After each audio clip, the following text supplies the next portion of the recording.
Welcome friends, welcome to India சமையல். இன்றைக்கி வீடியோவில் இட்லி பொடி எப்படி பண்ணலான்னு சொல்லி பார்க்கலாம்.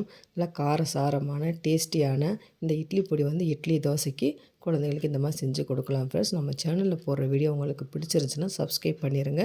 பக்கத்தில் இருக்க பெல் ஐக்கானே கிளிக் பண்ணிடுங்க. வாங்க வீடியோக்குள்ளே போகலாம். இப்போ ஒரு கடாயில் 1/2 டீஸ்பூன் அளவுக்கு எண்ணெய் சேர்த்துக்கலாம். 4 டீஸ்பூன் அளவுக்கு உளுத்தம்பருப்பு சேர்த்துக்கலாம். நான் அளவான மெஷர்மெண்ட்டில் வச்சு நான் செஞ்சு காமிக்கிறேன். இப்போ உளுந்தம்பருப்பு வந்து நல்லா கோல்டன் ப்ரௌன் வர அளவுக்கு வறுத்துக்கலாம். இப்போ நல்லா வறுபட்டுருச்சு, எடுத்துடலாம். இப்போ அதே கடாயில் 2 டீஸ்பூன் அளவுக்கு கடலைப்பருப்பு சேர்த்துக்கலாம். இப்போ நீங்கள் 1 கப் உளுந்தம்பருப்பு எடுத்துக்கிட்டிங்கன்னா அதில் 1/2 கப் அளவுக்கு கடலைப்பருப்பு எடுத்துக்கிட்டிங்கன்னா கரெக்டாக இருக்கும். இதுவும் நல்லா வறுபட்டுருச்சு.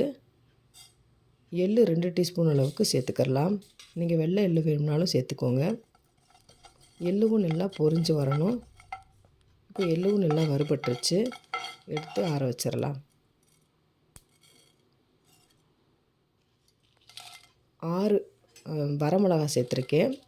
இப்போ 4 டீஸ்பூன் அளவுக்கு உளுந்தம் பருப்பு சேர்த்துக்கிட்டிங்கன்னா 6 வரமிளகா வந்து கரெக்டான அளவாக இருக்கும். இதுவும் நல்லா வறுபட்டுருச்சு, எடுத்துடலாம். கொஞ்சமாக கருவேப்பிலையை சேர்த்துட்டு நல்லா பொரியட்டும்.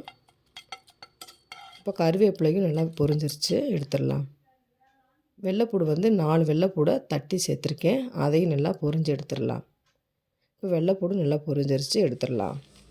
இப்போ பார்த்திங்கன்னா எல்லா பொருட்களையும் நான் வறுத்து எடுத்துக்கிட்டேன். இப்போ ஒரு மிக்ஸி ஜாரில் போட்டு அரைச்சி எடுத்துகிட்டு வந்துடலாம். இப்போ ஓரளவுக்கு அரைச்சாச்சு. இதில் 1/2 டீஸ்பூன் அளவுக்கு பெருங்காயத்தூள், தேவையான அளவு உப்பு சேர்த்துட்டு இன்னும் கொஞ்சம் அரைச்சி எடுத்துகிட்டு வந்துடலாம்.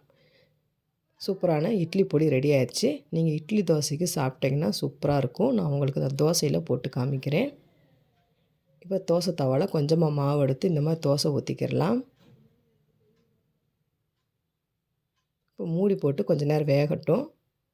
இப்போ பார்த்தேன் தோசை வந்து நல்லா வெந்துருச்சு. மேலாப்போ கொஞ்சம் எண்ணெய் ஆட் பண்ணிக்கிடலாம். எண்ணெய் சேர்த்துட்டு நம்ம அரைச்சி வச்சுருந்த இட்லி பொடியை இதோடையே சேர்த்துடலாம். சேர்த்துட்டு கொஞ்சமாக எண்ணெய் ஆட் பண்ணிக்கிடலாம். இப்போ கரண்டி வச்சு எல்லா இடத்தையும் ஸ்ப்ரெட் ஆகிற மாதிரி எல்லாம் இந்த மாதிரி பரப்பி விட்டுக்கோங்க. இப்போ திருப்பி போட்டுடலாம்.